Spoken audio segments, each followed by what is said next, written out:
हजरत मोहम्मद बिन अबू बकर रज़ी अल्लाह ताला अन्हु फरमाते हैं, इसको साहिब सुबुल हुदा व रिशाद इमाम यूसुफ सालेही ने नकल फरमाया। कहते हैं कि मैं हुजूर के साथ एक जंग पे गया तो वापस हम आ रहे थे, तो उस जंग में बड़ी फतह हुई। 5वां हिस्सा माले गनीमत का हमने सरकार की बारगाह में नजराना पेश किया तो 80 ऊंट हुजूर के हिस्से में भी आए, इतना नफा मिला। वापस आ रहे थे तो एक जगह शाम का वक्त हो गया, कुछ इलाका अच्छा मिला तो हुजूर ने फरमाया सफर आगे ना करो, यहीं पड़ाव कर लो, पता नहीं आगे जाके कोई ऐसी अच्छी जगह मुयस्सर आए ना आए।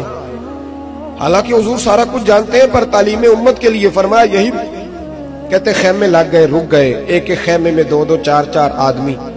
फरमाते मेरे खेमे में हजरत मोहम्मद बिन अबू बकर जनाब अबू बकर के साहिबजादे, तो मेरे खेमे में जो सियाबी थे ना वो बड़े मोटे ताजे थे, बड़े वजूद उनका, बस्ततन फिल इल्म वल जिस्म, मोटे तगड़े।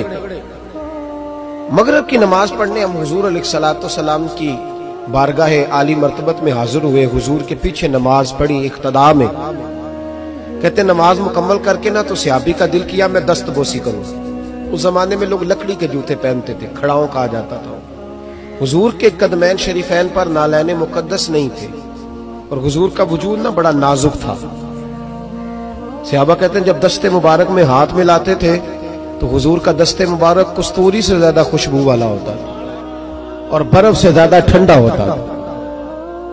तो फरमाते हैं हुजूर की बारगाह में ना नमाज के बाद जब सहाबा बिखरे तो वो भी आगे बढ़े सलाम। ये कुछ लोग आते हैं सलाम लेने, मुझे बड़ी तकलीफ होती है जब धक्के लगते हैं ना, तो मैं कहता हूँ यार ना आया करो, हम कौन सा कोई इतने एजाज वाले लोग, फिर धक्के लगे। और कुछ इतनी मोहब्बत से सलाम लेते हैं, इतनी मोहब्बत से सलाम लेते हैं कि कई दफा जोड़ हिल जाते हैं, इतना जबरदस्त सलाम लेते हैं। वो पीछे खड़े होते हैं तो हाथ खींच लेते हैं। अब वो तबीयत भी नहीं चाहती कि किसी को कुछ कहा जाए, लेकिन वो बाद में महसूस होता है कि ये मोहब्बत हुई है, और मोहब्बत में मामलात बड़े दूर निकल जाते हैं कई दफा। तो मोहब्बत तो इसका नाम है कि महबूब को आसानी किस बात में है, महबूब को आसानी किस बात में है। मोहब्बत इस चीज का नाम, इस चीज का नाम नहीं कि मैं क्या ख्वाहिश कर रहा हूं महबूब वो वाली करे ना, वो राजी किस बात में है। मैं गुड्डी ते हथ डोर सज्जन दे, वो जेंज रखे उंज रहना वाजिब नहीं जे विच शरीयत मंदा खसम नु कहना।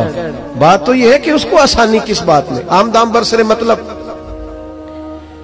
वो सलाम लेने के लिए जब आगे बढ़े ना तो जोश में दौड़ के आगे बढ़े। हुजूर के दस्ते मुबारक को चूमा, लकड़ी के जूते पहने थे, हुजूर के कदम मुबारक पे जूता नहीं था। उन्होंने अपने पैर से हुजूर का पैर दबा दिया। वो जो है मेरी बात पर, ये बाटा के जूते पहनने वाला जब किसी का पैर दबाता है ना और बंदा भी तगड़ा हो तो एक दफा समझ आती है कि किसी ने पैर दबाया है। तो महबूब के दस्ते मुबारक में छड़ी रहती थी, सुन्नत मुबारक है छड़ी रखना, आसाम मुबारक। जब उस याबी ने पैर दबाया ना तो नबी पाक अब वो छोड़ भी नहीं रहे, देर हो गई, पैर पे पैर रख के खड़े। तो तकलीफ महसूस की, सरकार ने तो छड़ी पेट में चुभाई, फरमाया यार मेरा पैर तो छोड़ दे। अब वो पीछे हटे तो बड़े परेशान हुए कि ये मुझसे क्या हो गया, कांपने लगे, रोने लगे। हुजूर ने फरमाया कोई बात नहीं जाओ। सहाबा ने भी जरा घूर के देखा, महबूब नीचे बैठ गए, अपना कदम मुबारक दबाया। हजरत मोहम्मद बिन अबू बकर कहते हैं अपने खेमे में हम लोग चले गए। इशा की नमाज भी हुजूर के पीछे पड़ी, पर वो सहाबी सारी रात सो नहीं सके। यार ये मुझसे क्या हो गया, गिरा जो उनकी निगाह से वो संभल नहीं सकता। मैंने हुजूर को तकलीफ दी, महबूब को तकलीफ दी। कहते वो तड़पने लगे, रोने लगे। ये मुझ सारी रात मैं तसल्ली देता कि यार वो कोई ऐसी वैसी बात नहीं, अल्लाह ने हमारे महबूब को रहमत लिल आलमीन बनाया और हुजूर जानते हैं कि तूने जानबूझ के ऐसा नहीं किया। लेकिन वो अंदर का जो है ना वो माहौल, वो उनको सोने नहीं देता। कहते हैं सहरी का वक्त हुआ तहज्जुद का, तो सैयदना बिलाल हबशी आए, खेमे के बाहर खड़े हो, कहने लगे बंदा किधर है जिसने कल मगरिब के वक्त हुजूर का पैर दबाया, किधर है? कहते अब तो वो और डरे और कहने लगे लगता है मेरी मुजम्मत में कुरान आ गया। महबूब की गैर इरादी बेअदबी भी अल्लाह को पसंद नहीं। कहा लगता है आयतें आ गई, पता नहीं मेरे बारे में क्या हुक्म आया होगा। आप अपने अब्बा से कह के मेरी सिफारिश कराएंगे, जनाब सिद्दीक अकबर से कहेंगे, कहीं ऐसा ना हो कि मेरी दुनिया भी जाए और आखिरत भी जाए। कहते तड़पते सिसकते दरे रसूल पे पहुंचे, शहरी का वक्त, हुजूर तशरीफ फरमा है। कहते अब मैं और वो मुंतजिर थे कि कोई ऐसा हुक्म आएगा पता नहीं क्या बनेगा और उस हुक्म के मामले में फिर कहां तक बात जाएगी। कुर्बान जाए, जब हुजूर के सामने खड़े हुए तो सारा कुछ जानने वाले महबूब ने अपनी उम्मत की तालीम के लिए फरमाया, भाई इशा के बाद ही तुझे बुलाने का इरादा हुआ था, फिर ख्याल आया कि तू कहीं सोया होगा। शहरी में लोग उठ जाते हैं तहज्जुद के लिए, इसलिए तुझे बुलाया है। फरमाते अब इंतजार था कि वो बड़ी बात आए, डर रहे थे। लेकिन कुर्बान जाए, नबी पाक ने पैर दबाने का जिक्र ही नहीं फरमाया।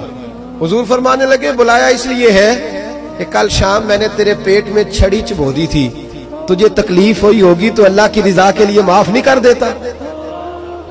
जनाब मोहम्मद बिन अबू बकर कहते हैं, पहले तो वो अकेला रोता था, अब हम सब ने रोना शुरू कर दिया। हुजूर आप क्या फरमाने? कहने लगे, नहीं यार, बेचारे का पेट बड़ा है, मैंने छड़ी चबो दी, उसको तकलीफ हुई होगी। और क्या लफ्ज है हदीस में, महबूब फरमाने लगे, मैं सारी रात सो नहीं सका, इसका वो दर्द। ओ भाई, तो अपने अब्बा को सख्त बात कह के आके बेड पे आराम से सो जाता, तू अपनी अम्मा को सख्त जुमला कह के वो तड़पती रहती है, उसे वो सारी रातें याद आती है, उसने बेटे के लिए बेदार रह के गुजारी होती। तो एक फिक्रा कह के तू सोचता ही नहीं, कहने वाले तो कह ही देते हैं, ये सुनने वाले हैं जो कमाल करते हैं, तूने ख्याल ही नहीं किया। महबूब फरमाने लगे, सो नहीं पाया, चल अल्लाह की रिजा के लिए माफ कर दे।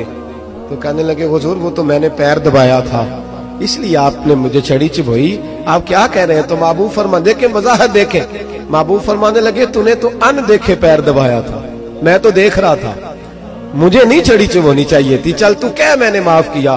तो अर्ज करने लगी, हुजूर जिस तरह आप राजी है मैं भी उसी तरह ही राजी हूँ। महबूब फरमाने लगे, तू तो राजी है पर मैं नहीं अभी राजी। हुजूर आप कैसे राजी होते हैं? फरमाया, जी 80 ऊंट मेरे हिस्से में आए हैं, अगर तू सारे तोहफे में कबूल करे तो मैं राजी हो जाऊंगा, तोहफे में रख ले सारे। कौन देता है देने को, फाजिल बरेलवी का अंदाज में जरा देखिए, कौन देता है देने को, इसका पंजाबी तर्जुमा है कि कौन देता है, देना से जिगरा चाहिए, कौन देता है देने को, मुंह चाहिए, देने वाला है सच्चा हमारा। और